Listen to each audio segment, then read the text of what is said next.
Hello everyone, how are you doing? I hope you're all right. My name's John Russell, and the lovely person somewhere, maybe she's here or she could be here. Yeah, say hello, Amy. Hello, Amy. How are you? No, Are you all right? I'm good. My name's Amy Hemingway, for those that haven't met me on the call, and I work with John at ANS. Yeah, so I'm a Power Platform consultant, and Amy is one of our project managers. But we also have a lot to do with neurodiversity. But we'll come to that. We'll come to that bit in a minute. So hopefully you can all see my screen, okay? So we're going to talk to you about what ADHD is, talk about my journey with it, some coping strategies that I've seemed to have developed over the years, talk about kind of professional growth, client interactions and personal development, and then Amy will talk to you about embracing ADHD in the workplace with, as you can see, with lots of squirrels. And you might be able to see some of us have got squirrels on our tops.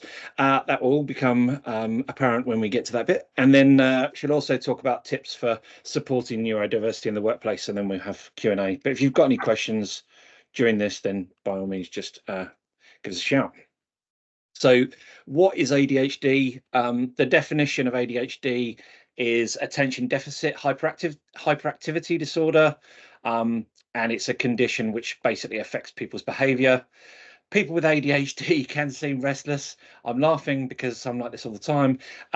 May have trouble concentrating and may act on impulse. There are quite a few different types of ADHD. There's the inattentive subtype, which accounts for 20 to 30% of cases. The hyperactive impulse subtype, which accounts for 15% of cases, and the combined subtype, which is where I am, which it accounts between 50 and 75% of cases. And it's something like in the adult workforce, it's like 15 to 20% of that workforce has been diagnosed with ADHD. So there are complexities around getting a diagnosis. We'll get to that a little bit later on. One thing that is starting to become more prolific is that there are institutions like Gartner that are noticing that there is a real value for people with neurodiversity issues, and that they do believe from 2024 and beyond, one of their top 10 strategic predictions is realizing that value. I did something recently called a spiky profile, and basically people with ADHD seem to have a very spiky profile, as you can see with mine. It basically is a kind of multiple choice test on different things, from numerical to situations to relationships, how I deal with visual communication, verbal communication, and it came up with the fact that I really rely on speech, and it forms a large part of how I receive and convey information. So I sometimes find the written word probably harder to understand than me just having a conversation with someone, or me watching like a YouTube video if I'm trying to learn something, which can be tricky, especially in the space that I'm in. There's a lot of detail, written in blog posts, written on Microsoft Learn, etc., which sometimes, I'm not going to lie, sometimes, especially the Learn stuff, I get a little bit bored, and yeah, my brain goes somewhere else. Also very visual. So I have this thing about directions, that I can basically go in a car somewhere once and then pretty much remember that entire journey from visual cues. So, for example, we've been to Devon a few times, to a similar kind of area. We go there on a family holiday, and after the first time of doing it, I'm now able to kind of drive there without the sat nav, because I kind of have subconscious kind of visual cues, whether that's Stonehenge or the nightmare that's the A33. So yeah, one other thing, I was working at the BBC, and I used to do network installations, and we had to write down the details of like where you would patch a cable in the server room. And I would never write those down because I could visualize what the server room looked like, and I could actually remember, okay, so that's rack 31 slot A13 or something, and I could actually visualize exactly where that was in the rack, so I never had to write those things down. So sometimes it's a good thing, sometimes it's a bad thing. How does it affect me? And we've been through some of this this week, as some people may realize on the call. Yeah, I'm pretty empathic, but that can lead to indecisiveness. So if I am struggling, my the ability to make a decision can be pretty tricky. I love the work that I do. I love like the dealing with clients on a day-to-day basis. And that's mainly because I'm passionate about whatever the subject is. So whether that's working with a multi-academy trust to a mental health institute up in Manchester, to a university that is working out how to process their students better. All of those subjects I really, really enjoy. And I like speaking to people who are also very passionate about the kind of stuff that they're trying to deliver. So it does work well, but it also can work the other way, where I will get so engrossed in something and then I'll forget to have lunch, or I've only done it 3 times, but forget to pick my kids up from school. Yeah, sorry about that. I've got the door shut, so they can't hear me. Yeah, sometimes getting to sleep can be a bit of an issue, especially if I've had quite a busy day. Like my wife will say that she can actually hear my brain whirring. And yeah, I'm starting to find that there's things like podcasts and stuff that history podcasts, funnily enough, which seem to do help me put to sleep. So, I'm doing that. Yes, interrupting others. So as a lot of people probably know on this call who work with me at ANS, it's one of my worst things, and I'm very, very sorry about it. And it's just because it's something that's on the tip of my tongue that I'm trying to get out, and if I don't get it out, I feel like I'm going to forget it. So I better say it quickly. And yeah, it can be tricky, especially if I'm on a client call and the client is trying to explain something like during requirements gathering, and maybe I kind of interrupt them. So yeah, sorry about that. Yeah, most situations really kind of do I do get affected by it, but I'm discovering kind of more all the time. And ADHD really is like, for me, is like a browser with too many tabs open, where each tab represents a thought or task volume for a case. So yeah, I'm doing this presentation, but my fan's being a bit funny and it's blinking. I can hear the kids. I know that Amy's coming on later, so I want to make sure that I do that properly. I'm also looking at Teams, making sure that everyone's kind of happy there. Sarah's smiling and laughing, so that's a good thing. Like, there's all these different things that are happening at the same time, and that's why it's sometimes difficult for me to concentrate on one thing at a time unless I'm super passionate about it. My ADHD journey. So Amy's on the call. I think Amy and along with my sister were really some of probably the first couple of people that had really kind of mentioned it to me. And I didn't. It was never on my radar. I never thought that I had ADHD. I knew a bit about it, but not much. And I really didn't think. I didn't think I had ADHD. And then spoke to my sister, who definitely does have ADHD, and she's like, "Well, you do fidget quite a lot. You do kind of go off on tangents quite a lot." And then I thought, okay, maybe. And then I spoke to Amy and a couple of other people at work, and they were like, yeah, maybe you do. And so I then went down this process of trying to get myself assessed. And in those kind of discussions with the psychotherapist, I kind of came up with these challenges that I've faced in the past, and things that I've struggled with. So I talked about how the fact I'm really self-critical on a lot of things, and I forget them a lot, and I love my calendar, but I also don't like my calendar very much. And dates for me are a nightmare. I can't really explain why dates are a nightmare, but me and my wife recently have sat down and gone through like all the dates that I need to take off as holiday for when the kids are in or out of school, etc. And it's just my brain just can't cope with it, basically. When I was at school, my friend, so my surname's Russell, and my friends used to say that I could go off on tangent, and like you'd have to tune in to Rusty FM to find out, like, to try and understand what the hell I was going on about. So that was quite a key thing. The psychotherapist found that very, very funny, which I don't know, part of me thinks that wasn't very professional, but you know, hey ho. Supermarkets. I mean, I love a list. I've got about 4 different apps on my phone for lists. There is a particular app that I really enjoy called Any List, and that can allow you to work with multiple people. You can share the list with different people. So we've got a supermarket list that I share with my wife, and you know, I just make sure everything's on there. But then I do get to the point where I sometimes forget to look at them while I'm in the supermarket, which is, you know, another issue.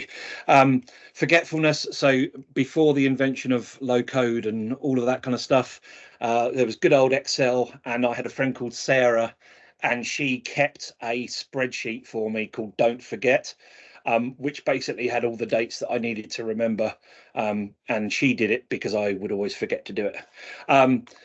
So, oh yeah, there's some squirrels. Yeah, that happens quite a lot. Like I'll see something out the corner of my eye, and I'm just kind of away with the fairies, or the cats. I should say cat, because one of them died the other week. The cat can be a real pain. It will always come in here at some point, and it's quite a big distraction for me. So I need to get rid of that.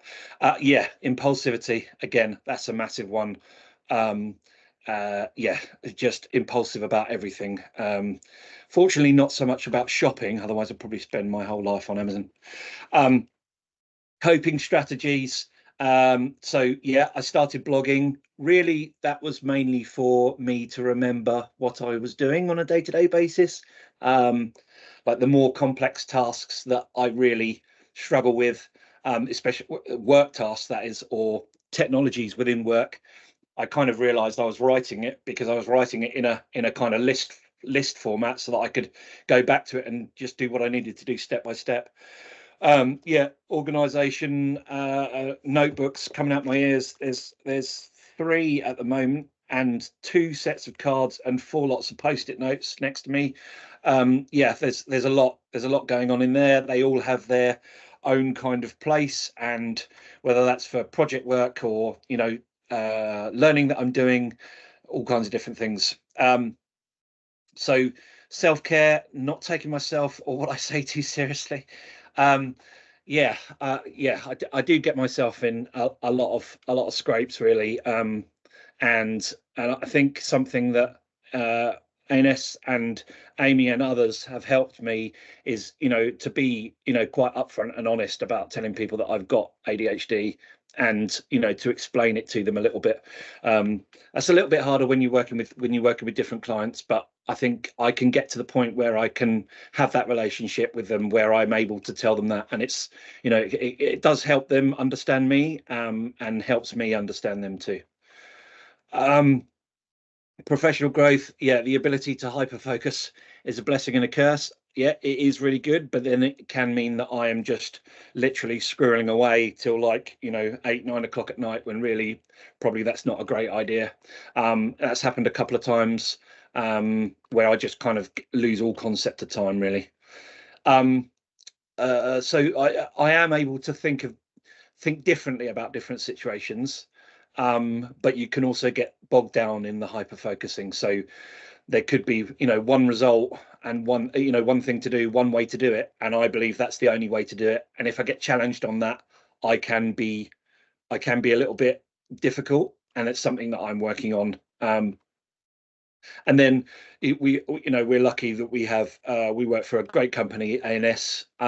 We've got private health insurance, and I believe they were one of the first, if not the first, company to add the neurodiversity pathway onto the private health insurance. And there was never any way that I would have got diagnosed either. It wouldn't have even been on my radar. And to give you an idea, I've spoken to, is a guy called James Reeves, who's sometimes on this call. He might be on there today, maybe not. He's got ADHD, and he was waiting, I think, 9 months for a psychotherapist appointment. Then he got diagnosed, and then he's had to wait at least another 9 or 10 months for the medication to start. From the first initial phone call I made to diagnosis was 4 weeks, which is pretty crazy. I'm not dissing the NHS. I think it's a great thing, but I think there are some areas where they're really struggling. So client interactions. So I because I'm empathic and impulsive, and my emotions sometimes get the little bit the better of me, I have to be really careful, especially on email. If someone says something that I might take the wrong way, then I need to kind of step away and either go and have a word with myself somewhere else, or go and speak to Amy, go and speak to Andy, go and speak to other people in my team as a kind of filter to make sure that, before I press send, is that all right? 9 times out of 10, it's not. So telling people I have ADHD, I can interrupt people. I can say random things that no one gets. There's tumbleweed all over the place, and it happens quite a lot. And that probably before I got diagnosed, I didn't really obviously realize that it was to do with that. And now I kind of catch myself when I say something, and I'm like, no one's going to get what I'm talking about. Yeah, the pigs, that's a thing. So in my old house, I worked up in a loft, and it was really hot. I was on like requirement gathering calls with clients, or a client, and I had my headphones in and like microphone set up, etc. And I had the window open, this Velux window open, and I was like kind of taking notes. I was sharing my screen, doing all kinds of different things, and every now and again I could see one of the ladies on the call go on mute, and like kind of she had her hand over her mouth, and I could tell she was laughing, and I was like, why is she what's she laughing about? And it went on for like about 20 minutes. And then I said, look, I'm sorry, like it was just before a break or something, and I said, oh, look, I'm sorry, but what you're gonna have to come off mute and tell me what's so funny. And she said, it's the pig noises. And I was like, what? The pig noises? And she said, yeah. And I said, okay, yeah, there's a house 2 doors down away from me who have 2 pigs in the back garden called Bojo and Douglas, and they were squealing and making all kinds of noises. And because I was so focused on the requirement gathering, I completely blocked out all these sounds. So then I had to start telling everyone that there were pigs in the garden, just in case they wondered I was on the set of Deliverance or something. Yeah, going back to superpowers. So yeah, some good, some not so good. So empathy, being able to hyperfocus, being able to persuade people, that's quite good. That's I quite like that talent. Emotional regulation, not so good. Yeah, that can be all over the place, and it can be from something very, very small. And yeah, that can be tricky. Short-term memory, I'm lucky that there are people with names on here, because otherwise I'd forget your name. And a change of plan is also a bit of a nightmare for me. And that's kind of why I like the job that I'm doing, because everything's in Azure DevOps. It's task orientated. We've estimated it. I can see what I need to do and how long I'm going to take to do it. It's quite structured. I quite like that. Personal development. Yeah, as I said before, it's difficult for me to learn if I'm not passionate about the subject. But I discovered the Power Platform, and it was a bit of a light bulb moment, really. And I kind of realised, right, this is where I need to go, because it's visual. I could get results pretty quickly, and yeah, it was just everything that I wanted, basically. So I'm now going to hand over to Amy, and she's going to talk to you about ADHD in the workplace. Wow, John, you went through that in lightning speed. I was sat here thinking, I've got another 5-10 minutes yet. Nope. That's another ADHD trait right there. Yes. So yeah, just again, so what I didn't mention at the top of the call is I am co-chair of the Squirrel Group at ANS.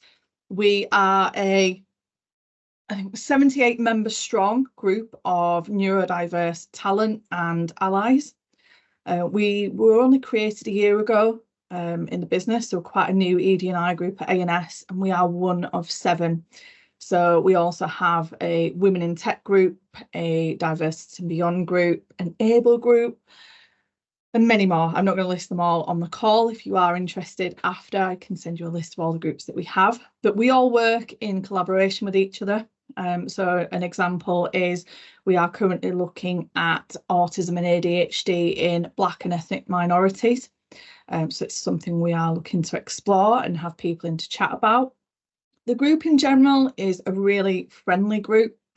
We have a Teams chat that is set up, and the Teams chat covers anything from questions about getting a diagnosis right through to the standard question we all get if we work in an office, which is, what did you have for tea last night? Did you watch this on telly? So it's not just we're all sat there talking about neurodiversity. It really does. It's such a blended conversation, as you would expect with quite a lot of neurodiverse people as well. I love it. I love everyone that sits in it. We all bring something different to the group. My reason for being there is I am not neurodiverse myself. However, I am a parent of a neurodiverse child and a wife of a neurodiverse husband. So I have 2 neurodiverse people in my home, and all the experience that I have is through being with them and working out. It's a path that no one can just give you a handbook and say, right, you've had a diagnosis, you need to go do this. It's very much self-taught and a lot of hours of reading blogs and books and chatting with people. So as part of the group then, I, as John mentioned, I'm a project manager. So I also, that's my bit in tech. I work within the Power Platform, data and dynamics teams at ANS. So I sit in the digital realm, delivering all kinds of projects really. And I am so lucky. There are so many schools on the call today that I work with a lot of these guys to deliver some quite high value projects. So what I'm going to talk about today is, why do you need a Squirrel Club in your group, in your company? Well, lots of reasons really, mainly for the support, mainly to raise awareness, but also it will help employers look at things such as training. So we've recently announced that managers at ANS are to have neurodiversity training, and they've got to complete that within the next 3 months. That we want people to understand that a neurodiverse person isn't going to be, follow the line, toe the line. They've got so many different characteristics, and we all don't fit in one box. So I think that's really good, and that's something to kind of push for in a group. It also means that you can celebrate people. It's Neurodiversity Celebration Week. If you follow me on LinkedIn, you'll see I've posted for the past couple of days now about this. It's really important to celebrate those differences, but to raise awareness as well. We pushed for the pathway to be put in our healthcare plan, and that happened quite quickly. But I don't think that wouldn't have happened if we hadn't have spoken about the challenges facing people getting a diagnosis and their families.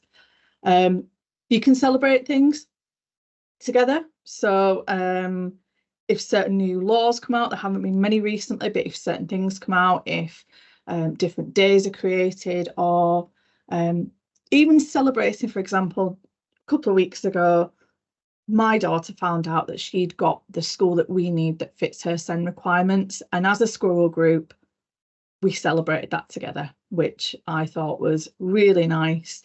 The team had so much input into asking questions. As a parent, again, I didn't know what questions to ask at high school. And the group came together and said, if we had our time again, this is what we'd ask. So again, another reason to have them. Coming on to how I sort of like embrace that, and how I support John and the rest of the squirrels. It's something, I'm not going to say from a project management point of view, it's something that we can all do together. So I think number one, booking in meetings with clear agendas seems pretty simple, right? But there has been time after time where a meeting has gone in diaries and it just says, attend this call, nothing underneath. Now, that can cause a little bit of panic. If you were to put a meeting in my diary that says you must attend this call, I can imagine if I did it to John, John would panic pretty quickly. He would overthink what's going to happen. And it could be something simple as, I'm ringing you, John, to tell you that you've won the lottery. But for John, if the agenda isn't there, he's going to panic. So putting in clear agendas, putting in attendees as well. I think that's another one. Sometimes people are optional to a call, but it might not be clear to a neurodiverse person, am I actually needed on this call or not? So putting in who should be there, it is a real help. Another thing for me, providing support in literature in advance of calls. Now in tech, we all know we get statements of work. What I like to do for my guys is I like to send them that well in advance of any call that we're about to have. So I like to give them time to be able to read it, digest it, read it again, ask any questions for me first before we go to any customer facing call or any internal call. Because if you were to bring that literature up on a call and start asking them to straight away give me some questions that we all want to, they would just, the glaze would come, because it's just not the right thing to do. Call debriefs. I like to do this. A call debrief for me is on particular challenging calls. If we have as a team faced a couple of challenges, I like to get the team back together afterwards, chat about what we've just had on the call, and then list out the actions rather than get to the end of the call and say, right, you're going to do this, you're going to do this, you're going to do this, and then we all leave the call and that's it. There are call debriefs. Now, there is a feature that I know is coming with Copilot, and that's the ability to summarise calls at the end as well. So that's something that is coming through Teams. You can summarise the call and it can list out the actions. So again, it'd be something as part of my call debriefs I would look to put in. This is quite a personal one for me. A good friend of mine wrote a piece about not asking people to turn their cameras on, and I never thought of it. I don't know about anyone else, but I go, oh, you've not got your camera on? Never even crossed my mind. And I would say, pop your camera on then.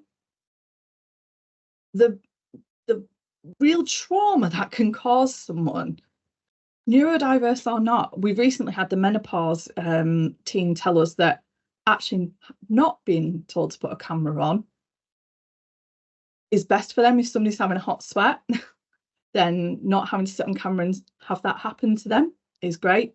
But it all came from an article written by somebody in the Squirrel Club that talked about why they don't want to have their camera on and why they don't want to have a picture taken. And it caused a real movement, especially within ANS. And again, it comes back to why you should probably have an ED&I community, because some people would be completely oblivious to this sort of thing. A checking in buddy. Now, as John mentioned about 6 slides ago, he'll write an email and then he'll go in, he'll take a break, and then he'll come back and then he'll check it with somebody. So checking in buddy is somebody that you can have, that you can go to and say, would you mind just checking this over? But that checking in buddy also knows that you've got your superpower, you're neurodiverse, and they'll think about what the best way is to give you that feedback, because everyone reacts to feedback in different ways. Me too.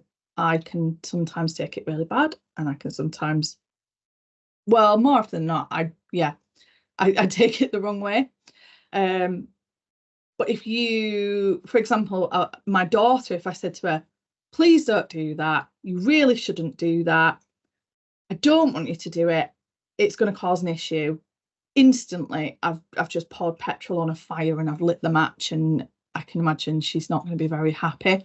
Whereas if I come at it in a softer way, say to her, look, I'm going to ask you not to do this for this reason, it sits better. And again, we should think about that when we're speaking to neurodiverse people in our team. Embracing and understanding how people work in the team. We all have different skill sets, and putting somebody, for example, a technical resource on a call with quite an irate customer and leaving them there because you'd think they could manage, that's probably not the best thing to do.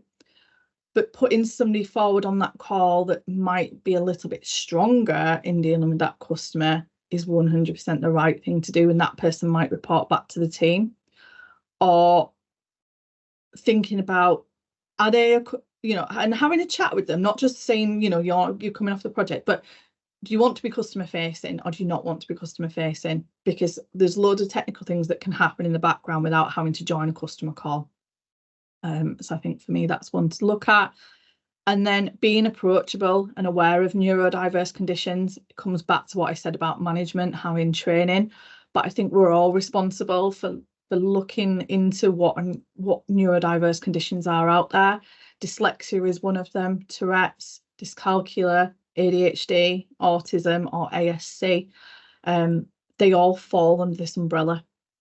So we should look and think, okay, and there are plenty of blogs out there that say, if you were to meet this person, then you should be aware that they might have this characteristic. So ADHD, for example, has the hyperactivity and the impulsivity, two different, and inattentiveness. So 3 different prongs. And you might think, oh gosh, they're being really loud and jumping around and annoying, but actually that is their trait. And then playing to people's strengths, again, it comes back to what I kind of said previously.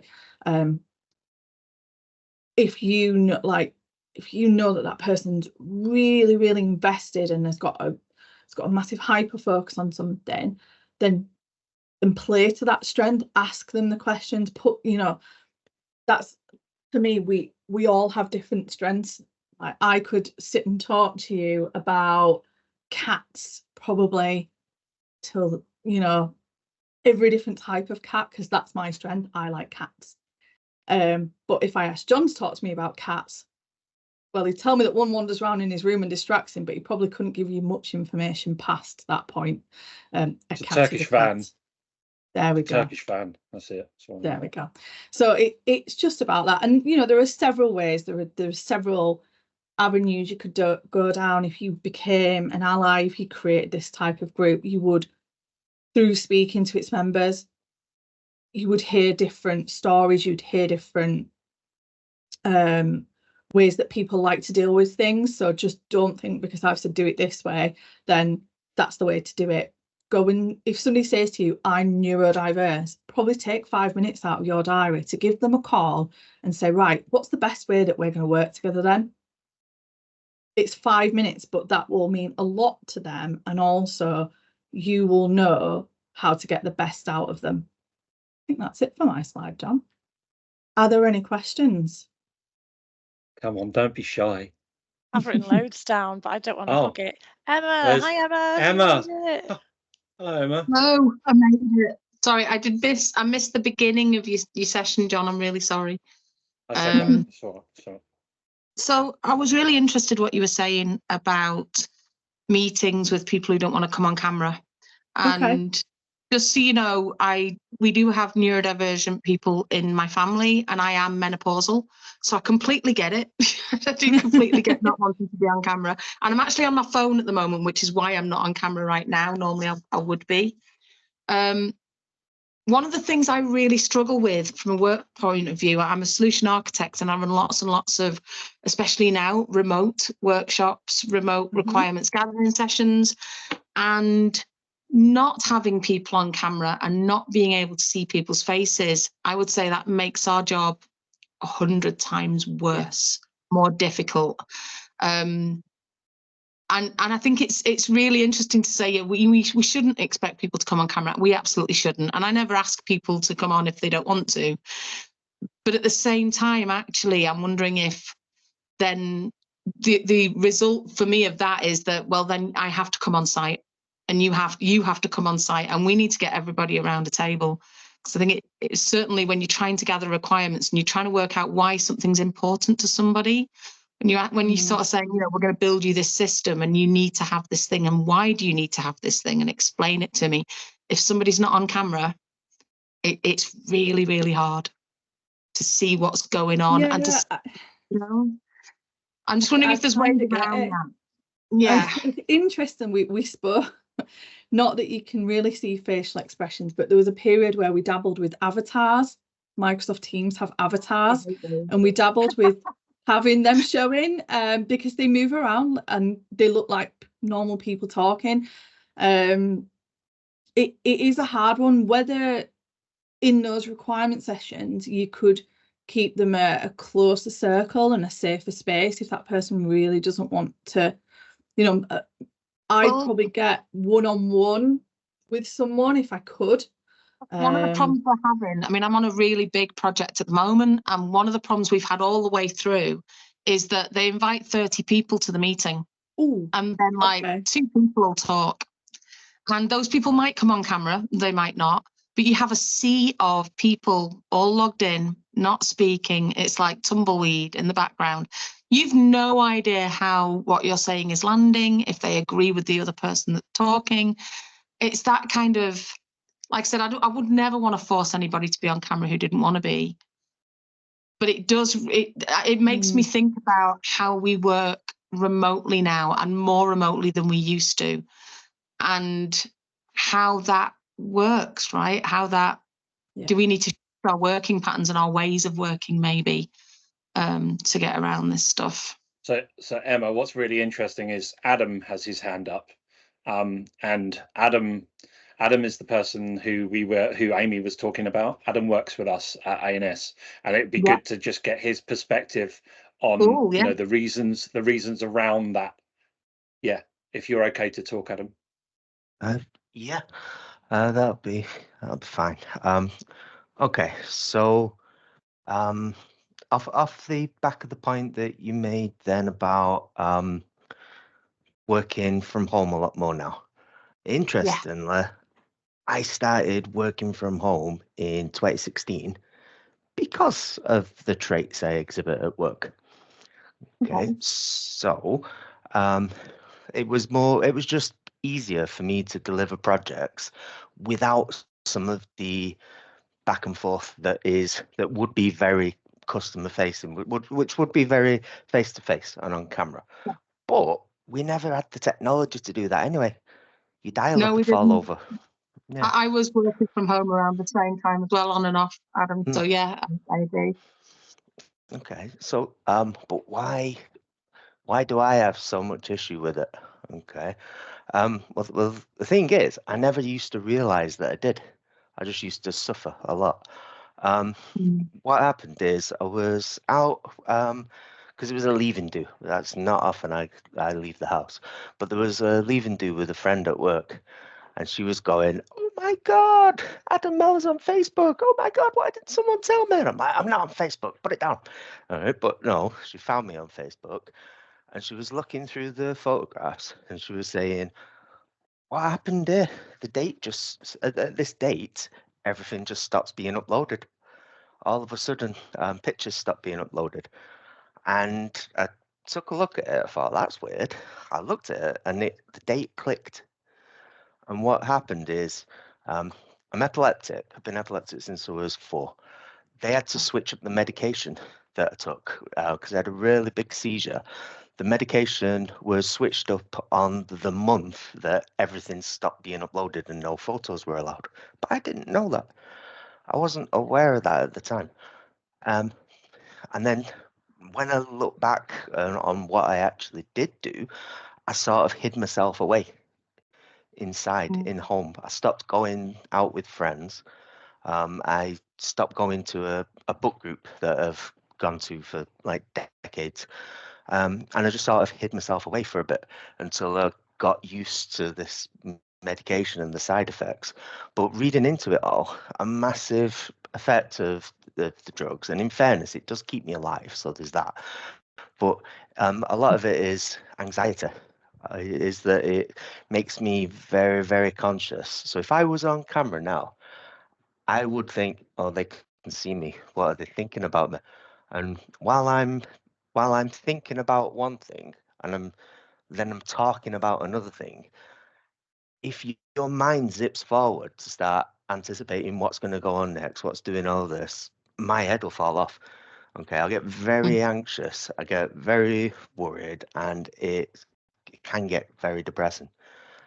But at the same time, for whatever reason, I am quite good in a customer-facing like situation. I don't know if you can see Emma, but can you see that Adam's got a squirrel as his logo? Can you see that? I'm not seeing that on my phone. So if what you see on the tops of John and Andy and I, Adam actually has that as a logo on his Teams, which means he wouldn't be asked to turn his camera on. So if he was one of, say, 30 on your call and you spotted that squirrel, you'd probably go, right, if you feel comfortable can we turn cameras on? But obviously you wouldn't turn to Adam and say, Adam, why have you not got your camera on? Because you've spotted the squirrel. And it might be that we need to look at rolling that out to other people and the ways that you can show that someone might not want to put their camera on. It might just be a camera logo with a cross through. And like I said, I never pinpoint people anyway. I never ask people to put cameras on because I always think it really is a personal preference. But I just thought it was interesting, just that whole, you know, when you're trying to get, and maybe this is something that's how my brain works, right? Because I read a lot from people. I read a lot from people's body language and facial expressions, and that helps me do my job. So I think I find it quite difficult when I'm not able to see people face to face, that I'm sometimes not hearing them properly, or I'm not reading what they say properly, or I'm reading something, you know, a bit like John and his emails, like he'll type it out and then go away and think about it for a bit. I get so much more from visual than I do from just verbal. And I can remember meetings from 6 months ago, and I can literally remember the way somebody said something and the top they were wearing and the face that they pulled when I said a certain thing. Do you know what I mean? It's like that sort of helps my memory. But no, I just thought it was interesting. I think now that I've been remote for a long time, my customers used to be in an office. Now the customers are remote as well. So actually even getting them all together in one place is harder. So I think it's sort of changing the way that we work. But no, thank you, Adam, as well for your story, because that was really interesting. Thank you. Cheers, Adam. Thanks. And Emma, thanks. Yeah, I mean, I've been saying to Amy and a couple of people here that I think the Squirrel stuff is, the Squirrel Group is bigger than just ANS.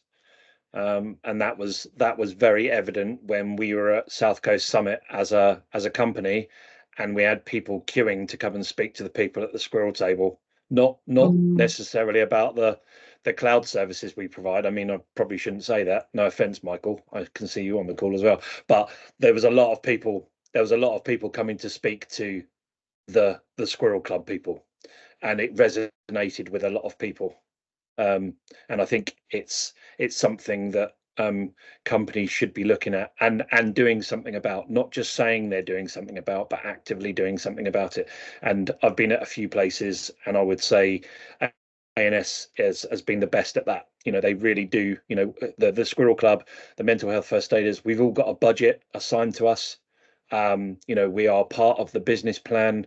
We can use that money for, you know, different things. Like these hoodies, for example. There's other stuff as well, but yeah, it's very well looked after at ANS. Yeah.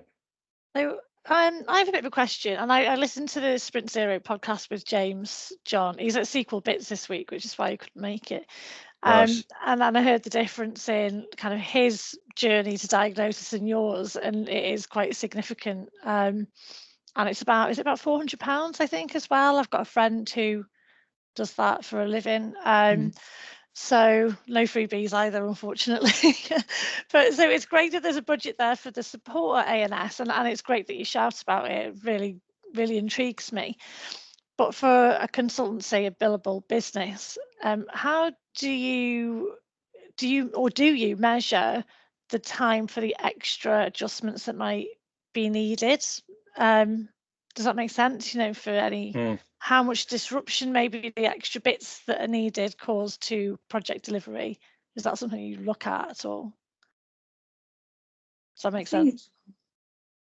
When you are you talking about our time as consultants, project managers, spending that inside these kind of areas? Is that what you mean? Yeah, like does it take away? Is it measured how much time it takes away from the day job in making these? Yeah, so we do log time. So for example, you'd probably, as the lead of sort of like an ED&I group, I can spend about 4 hours a month split over. So some weeks, for example, like the birthday celebration, the 1 year of Squirrel Club, when we had a day of just getting people to fill LinkedIn with squirrels. So apologies if anyone did see lots of squirrels in their feed that day.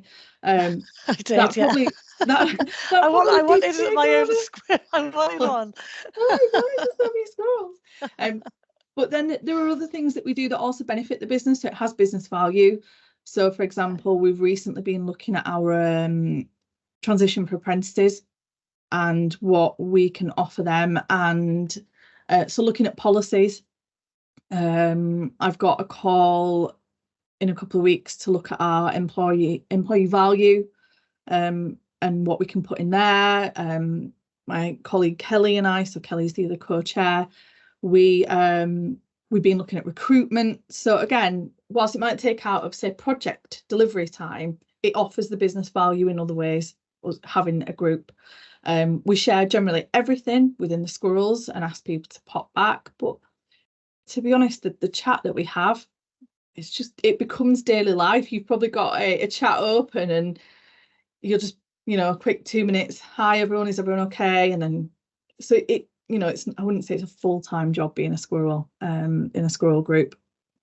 And how about sorry, John, to pick on you, and I do this, so I write an email and walk away and cool off for a minute or whatever it is, and just check that word in. But does that take you more time out of your day, or do you think that's actually the most efficient way of you working to make sure you're getting it right? Got my recruiter head on now. I'm just. Yeah, I mean, it doesn't happen as much as it used to, I think. But yeah, I mean, I don't. It's not. It might even be like internal emails or internal Teams messaging. I just have to, if it's something that has affected me emotionally, my emotional reaction to that situation is very different to someone who doesn't have ADHD. So I have to be aware of that, and that sometimes can be very difficult, especially when you're in the middle of that emotionally deregulated period. It's very difficult to see that you're in that issue, and it's because of ADHD, even if people tell you it's that.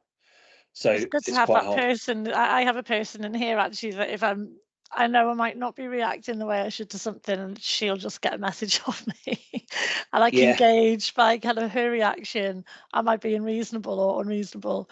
And she'll be very honest with me and just go, Sarah, stop it. And I'm like, okay. I think one thing to point out is, and especially in females, is masking in the workplace as well. So autism, ADHD, there was lots of masking going on, and it can, think of it as like a battery, an internal battery. So you're masking because you're trying to put on this everything's all right thing, but inside, you masking heavily is causing your internal battery to go down really quick because you're having to use more of your thinking and even regulating your body movements. It's really hard. And then you get to the masking at the end. Kelly's here. You get to the masking at the end of the day, and you might find a colleague, for example, starts the morning really positive, really happy, and by the time they've got to 4 o'clock, the batteries run out, and that's when they can have this and you can see it, and that's because the battery's done. Yeah, do you know, I can see that in myself and other people as well. You can see the typing heavier or whatever. Yeah. Oh, just the breathing like that. I see it especially more in my husband when I work next to him in COVID. He literally sighs so loud I could hear him through a headset, and I'd look across like, what? But just you know, even those things, or you could see he was super happy in the morning. We'd get to lunchtime and it was like, done. And it's probably another thing to say, include movement breaks in your day as well, because that can also help with this. So taking time away from your desk, just having 5 minutes, walk around the block. Oh, wow. Do you know, I said that to somebody this week. Just go on the hour around the block. Take a movement break. If you've booked a 60-minute meeting in, try and finish it at 50 minutes so that you've got a 10-minute movement break while you're collating your notes. Stand up, write your notes, stood up. It's little things like that that can really help. That's really good to know. I'll stop hogging everything now. Kelly. Hi, Kelly. Hi. Yeah, I was just going to say 2 things actually. So I only got diagnosed with ASC last year through the Aviva pathway through work. But I was diagnosed with dyslexia, dyspraxia, dyscalculia when I was 22. And it was actually in 2014 I was diagnosed with ME. And the chronic fatigue was just, it had such a profound effect on me that I ended up having to come out of work for a year. And then I was diagnosed with fibromyalgia as well. And it was only really from working from home from COVID that I stopped getting these really tremendous flare-ups of my ME. And I think it's definitely because of the masking that I was doing 100%. And I feel it when I'm socially interacting. So when I'm in the office, you know, I come in the morning, so much energy, you know, I've had 3 days working from home. I'm in the office, I'm the loudest person, so much energy. Come 2 o'clock, I can feel myself draining. I can feel myself going paler and paler and my eyes getting more and more tired. I start getting really emotional. And it happened, you know, yesterday. I was in the office, and not yesterday. What day are we on today? Wednesday. Monday, I was in the office, and it got to 4:30, and it was, you know, a close friend in work said, "We need to get you home.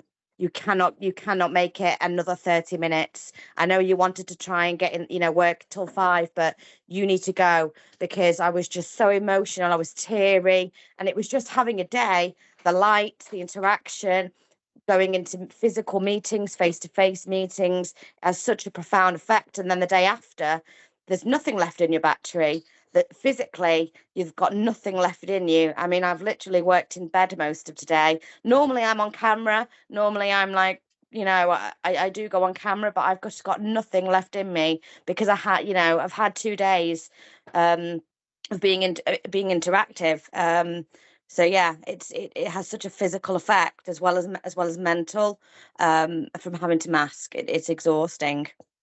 That's incredible. And it has such, people and being included can be so ignorant to that effect that just life is having on other people. It's even down to the lights though, Sarah. So when we moved into our refurbed home infusion, Kelly, myself, and quite a lot of the schools had input into lights, sounds, soundproofing. There's a quiet room that had been introduced where it's a quiet and a breastfeeding room, but different lights, different settings, no windows. It can have a massive effect going to an office. I've been in it, it's fab actually. It's brilliant done, isn't it? Yeah. No, thank you for sharing that, Kelly, as well. That's quite eye-opening for me, really, as sort of an extrovert, to sort of then see how draining it is just to kind of get through being around people for a day. It's definitely something to think about. We're nearing 5 o'clock. Has anyone else got any input or questions or an experience that they wanted to talk about? I know a lot of you on this call. I know we've had a lot of these conversations, but that's fine. We're kind of heading up to time. So yeah, I thought I'd add John. We organised this on a voice note, didn't we? Yeah. Sunday afternoon voice note in about five minutes. Yeah. I wrote it on my notes as you were talking. I thought, vocal. Yeah. Hilarious. I'm glad we did, actually. It was really, really interesting. I will definitely take things away from this personally. I think others will too. Have you got anything else coming up? Are you doing this talk anywhere? No, not. I did speak about it at the Paddington user group back in February. But no, nothing planned right now. No. Yeah. Okay. Well, it was really interesting. This is recorded anyway, so we'll have that all kind of ready to go tomorrow. So there'll be a YouTube link that we'll post on LinkedIn, so you can share it. And yeah, no, it's been cool. Yeah, we should do another one, a follow up on one of these. It'd be good to see how the Squirrel Club progresses. Absolutely, you're more than welcome to come and join us, Sarah, and have a chat with some of the team. Yeah, definitely. Well, I mean, we're in Chester here, so I'll try to go up to Manchester when there's a user group on. So maybe I'll pop in and share my face. I like popping into ANS. It's it's full of my friends.